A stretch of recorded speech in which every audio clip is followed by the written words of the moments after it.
VDD साळ पुनर्विकास प्रकल्पाअंतर्गत पहिल्या टप्प्यामध्ये म्हाडाकडून 556 रहिवाशांना आज चावी वाटप. यशवंत नाट्य मंदिरामध्ये लाभार्थ्यांना चावी वाटपाचा कार्यक्रम होणार आहे. बीडीडी साळ पुनर्विकास प्रकल्पाची घोषणा झाली तेव्हा महाविकास आघाडीचं सरकार होतं. त्यानंतर महायुतीच्या सरकारमध्ये मुख्यमंत्री शिंदे असताना हे काम सुरू होतं आणि आता मुख्यमंत्री फडणवीस असताना फेज 1चं काम पूर्ण झालंय. त्यामुळे श्रेयवादाची लढाई पाहायला मिळण्याची शक्यता आहे. मुंबईमध्ये आज विकास कामांच्या उद्घाटनाचा धडाका. 380 कोटी रुपयांच्या 4 विकास कामांचं उद्घाटन. यात ट्रेनिंग सेंटर, 2 उड्डाण पूल, स्टाफ क्वार्टरचा समावेश आहे. तर मुख्यमंत्री आणि दोन्ही उपमुख्यमंत्री, केंद्रीय मंत्री पियुष गोयल सुद्धा उपस्थित राहतील. 15 ऑगस्टपासून मुंबईकरांसाठी नवीन मरीन ड्राईव्ह खुला होणार आहे. कोस्टल रोडच्या शेजारी 5.25 किलोमीटर लांबीचा नवा मरीन ड्राईव्ह बांधण्यात आलाय. मुख्यमंत्री देवेंद्र फडणवीसांच्या हस्ते आज या नव्या विहार क्षेत्राचं लोकार्पण होईल. पुणे मेट्रो 15 ऑगस्टपासून गर्दीच्या वेळी दर 6 मिनिटांनी धावणार. विना गर्दीच्या वेळी मात्र 10 मिनिटाला एक ट्रेन असेल. सध्या दर 7 मिनिटाला एक ट्रेन अशी सेवा पुणे मेट्रोतर्फे पुरवण्यात येते. मुंबई मेट्रोच्या ट्रेनिंग सेंटरचं आज उद्घाटन. भारतातलं हे सर्वात मोठं ट्रेनिंग सेंटर आहे. यात एकाच वेळी 144 लोकांना ट्रेनिंग देता येणार आहे. देशभरातल्या मेट्रो कर्मचाऱ्यांना ड्रायव्हिंग आणि मेट्रोच्या देखभालीचं ट्रेनिंग इथे दिलं जाईल. महामुंबई मेट्रो कर्मचाऱ्यांच्या स्टाफसाठी मालवणीमध्ये बांधलेल्या घरांचंही आज उद्घाटन. 2 20 मजली इमारतींमध्ये एकूण 156 सदनिका आहेत. 90 कोटी रुपये त्यासाठी खर्च करण्यात आले. 15 ऑगस्टच्या मांसबंदीवरती कल्याण डोंबिवली आयुक्त ठाम. वेळ पडल्यास पोलिसांची मदत घेऊन आयुक्तांची आक्रमक भूमिका. राज्यातल्या शाळांमध्ये आज विभाजन विभीषिका स्मृती दिन साजरा करण्याचे आदेश आहेत. राज्यातील सर्व माध्यमिक आणि उच्च माध्यमिक शाळांमध्ये विभाजन विभीषिका दिन साजरा केला जाईल. 1947च्या फाळणी दरम्यान बळी पडलेल्या लोकांच्या स्मरणार्थ हा दिन साजरा केला जाणार आहे. म्हाडाच्या कोकण मंडळातील 5285 सदनिका आणि 77 भूखंडांच्या सोडतीसाठी अर्ज करण्यात मुदतवाढ. 28 ऑगस्टपर्यंत नागरिक ऑनलाईन अर्ज भरू शकतील. कोल्हापुरातल्या अंबाबाई मंदिरातील देवीच्या मूळ मूर्तीवरती गेल्या 2 दिवसांपासून रासायनिक संवर्धन प्रक्रिया सुरू होती. या रासायनिक संवर्धन प्रक्रियेची जिल्हाधिकारी अमोल येडगेंकडून पाहणी. आजपासून अंबाबाईच्या मूळ मूर्तीचं दर्शन भाविकांना घेता येणार आहे. तुळजाभवानी मंदिर गाभारा दुरुस्तीचा आणि शिखर उतरवण्याचा निर्णय अजून नाही. मंदिर संस्थानचे अध्यक्ष कीर्तिकुमार पुजार यांची माहिती. तर अफवांवरती विश्वास ठेवू नका, कीर्तिकुमार पुजार यांचं आवाहन. कोल्हापुरातल्या नांदणी मठाच्या महादेवी हत्तीणी संदर्भात सुप्रीम कोर्टात दाखल करण्यात आलेल्या फेरविचार याचिकेवर आज सुनावणी. यापूर्वी नांदणी मठाने दाखल केलेली याचिका न्यायालयाने फेटाळून लावली होती. दिवा ते छत्रपती शिवाजी महाराज टर्मिनस दरम्यान विशेष लोकल सुरू करण्याच्या मागणीसंदर्भात मुंबई उच्च न्यायालयामध्ये जनहित याचिका दाखल. मुख्य न्यायमूर्तीच्या खंडपीठांसमोर आज याचिकेवरती सुनावणी होईल. मनसे अध्यक्ष राज ठाकरे यांची आज मुंबईतल्या मनसेच्या पदाधिकाऱ्यांसोबत बैठक. शाखाध्यक्ष, उपशाखाध्यक्ष, गटाध्यक्ष उपस्थित राहतील. आगामी मुंबई महानगरपालिका निवडणुकींच्या पार्श्वभूमीवरती बैठक होईल. सामनाच्या अग्रलेखातनं राज्य सरकारवर टीका. जनहिताची कोणतीच कामं होत नाहीत. सरकारमध्ये रोज फक्त कुरघोड्या कुरबुरी अशी कूची बाराखडी सुरू आहे. सामनातून टीका. 26 कोटींच्या फसवणूक प्रकरणामध्ये शिंदेच्या शिवसेनेचे आमदार रवींद्र फाटक यांना गिरगाव कोर्टाचा दिलासा. रवींद्र फाटक आणि त्यांच्या पत्नीची निर्दोष सुटका. भूखंडाच्या मालकी हक्कावरनं फाटक यांच्या विरोधात व्यावसायिक भागीदारीने गुन्हा दाखल केला होता.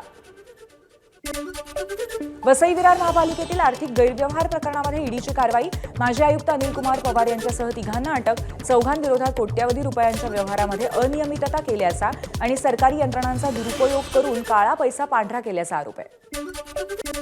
छावा संघटनेच्या कार्यकर्त्यांना मारहाण केल्यामुळे हकालपट्टी झालेल्या सूरज चव्हाणांना पक्षाकडनं पुन्हा संधी. सूरज चव्हाण यांच्याकडे राष्ट्रवादीच्या प्रदेश सरचिटणीस पदाची जबाबदारी.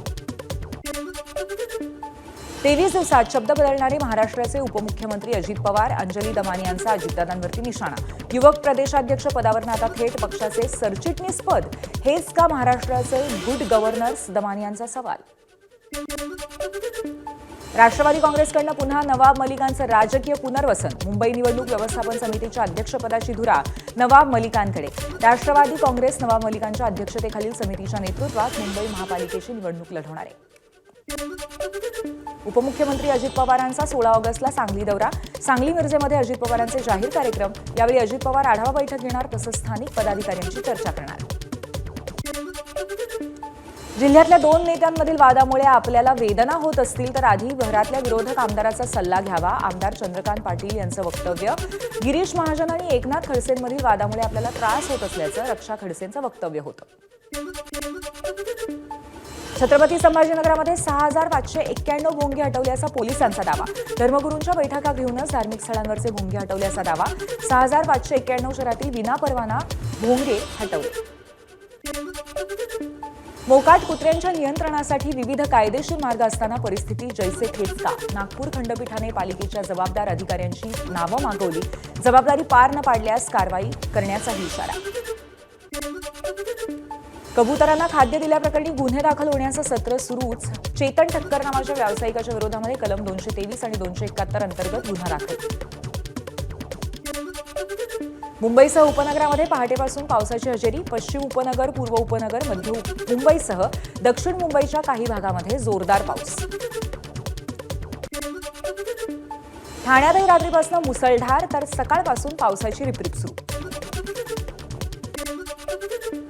पुढच्या 3 ते 4 तासांमध्ये मुंबईच्या काही भागांमध्ये मध्यम ते मुसळधार पावसाची शक्यता आहे, हवामान विभागाचा अंदाज आहे. धाराशिवमधल्या परंडा तालुक्यामध्ये मुसळधार पाऊस. चांदणी नदीला आलेल्या पुराने शिरगाव गावावरून बार्शीकडे जाणारी वाहतूक पूर्णपणे बंद. 6 ते 7 गावांचा संपर्कही तुटलाय.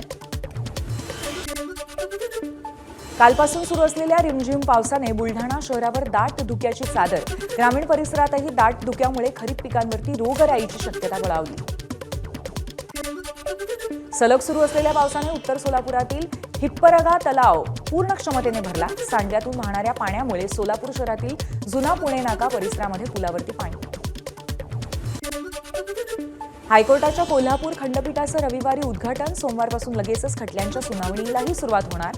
सरन्यायाधीश BR गवईंच्या हस्ते होणार उद्घाटन. पुण्यातल्या कोंढवा आणि बिबवेवाडी परिसरातील अनधिकृत बांधकामांवरती पुणे महापालिकेची कारवाई. परवानगी नसतानाही बांधकाम असलेल्या इमारतींचं पाडकाम. कळव्यातील पारसिक कॅफेमध्ये आग. आगीमध्ये पारसिक कॅफेमधील सर्व टेबल खुर्च्या, शेगडी, फ्रीज, कपाटासह इतर किचन साहित्य सुद्धा जळून खाक. आरटीओकडनं मुंबई विभागामध्ये 1 जानेवारी ते 12 ऑगस्ट दरम्यान वाहनांची PUC तपासणी. यात PUC नसलेल्या 3,600 वाहनांवरती कारवाई केली. यामध्ये 8,70,000 रुपयांचा दंड वसूल झालाय. पुणे पोर्शे कार अपघात प्रकरण. बाल न्याय मंडळाच्या आदेशाविरोधामध्ये पुणे पोलिसांचा अर्ज. बाल न्याय मंडळाच्या निर्णयामध्ये त्रुटी असल्याचा दावा. रत्नागिरीहून मुंबईकडे जाणाऱ्या मांडवी एक्सप्रेसमध्ये पडून महिलेचा मृत्यू. कोलाड ते रोहा दरम्यानची घटना आहे. कोलाड जवळील गोवे गावाच्या हद्दीमध्ये महिलेचा मृतदेह आढळलाय. पुण्यातील गणेशोत्सवाच्या तयारीची आमदार हेमंत रासने यांच्याकडनं पाहणी. यावेळी आयुक्त नवल किशोर राम, अधिकारी पदाधिकाऱ्यांसह उपस्थिती. वर्ध्याच्या महात्मा गांधी हिंदी विश्वविद्यालयामध्ये तिरंगा रॅली. मानवी साखळी बनवून दिला एकतेचा संदेश. शिक्षक, शिक्षकेतर कर्मचारी आणि विद्यार्थी रॅलीमध्ये मोठ्या संख्येने सहभागी झाले होते. स्वातंत्र्य दिनानिमित्त कोयना धरणाच्या वक्र दरवाजाच्या भिंतीवरती लेझर शो. लेझर शोवरती तिरंगा ध्वज फडकवलाय तर शिवरायांना भवानी माता तलवार देतानाचा देखावा लेझर शोच्या माध्यमातून पाहायला मिळतोय. हर घर तिरंगा अभियानाअंतर्गत मालेगावात महापालिकेने काढली दुचाकी तिरंगा रॅली. महापालिका आयुक्तांनी दाखवला हिरवा झेंडा. रॅलीमध्ये शासकीय अधिकारी, कर्मचारी आणि नागरिकांची उपस्थिती. हिंगोली जिल्ह्यातील शासकीय विश्रामगृहाच्या इमारतीला तिरंगी विद्युत रोषणाई. यामुळे शासकीय विश्रामगृह परिसर रोषणाईमध्ये पूर्णपणे न्हाऊन निघालाय. स्वातंत्र्य दिनासाठी पंढरपूरच्या विठ्ठल मंदिराला तिरंगी रंगाची आकर्षक रोषणाई. विठ्ठल मंदिर, नामदेव पायरी, तुकाराम भवन तिरंगी रोषणाईने उजळून निघालं. पुण्यामध्ये घरफोड्या करणाऱ्याला अटक. सिंहगड रस्ता पोलिसांची कारवाई. आरोपीकडनं 14 लाखांचा मुद्देमाल जप्त. नागपुरामध्ये सर्पदंश झाल्यावरती वेळीच उपचार न मिळाल्यामुळे 17 वर्षाच्या तरुणाचा मृत्यू. नागपूर एम्सच्या डॉक्टरांच्या हलगर्जीपणामुळे प्रीतमचा मृत्यू. नातेवाईकांचा आरोप. बॉलिवूड अभिनेत्री शिल्पा शेट्टी आणि पती राज कुंद्रा यांच्या विरोधामध्ये फसवणूक केल्याप्रकरणी गुन्हा दाखल. 2015 ते 23 दरम्यान व्यवसाय वाढवण्याच्या नावाखाली एका व्यावसायिकाची 60 कोटींहून अधिक फसवणूक केल्याचा आरोप. आता चेक वटण्यासाठी 2 ते 3 दिवस वाट बघावी लागणार नाही. 4 ऑक्टोबरपासून चेक वटण्याची नवीन पद्धत सुरू होणार आहे. आयसीआयसीआय बँकेने मिनिमम अकाउंट बॅलन्स संदर्भामध्ये घेतलेला निर्णय 48 तासांच्या आत मागे घेतला. ग्राहकांकडून आलेल्या तीव्र आक्षेप आणि असंतोषाच्या प्रतिक्रियांनंतर निर्णय मागे.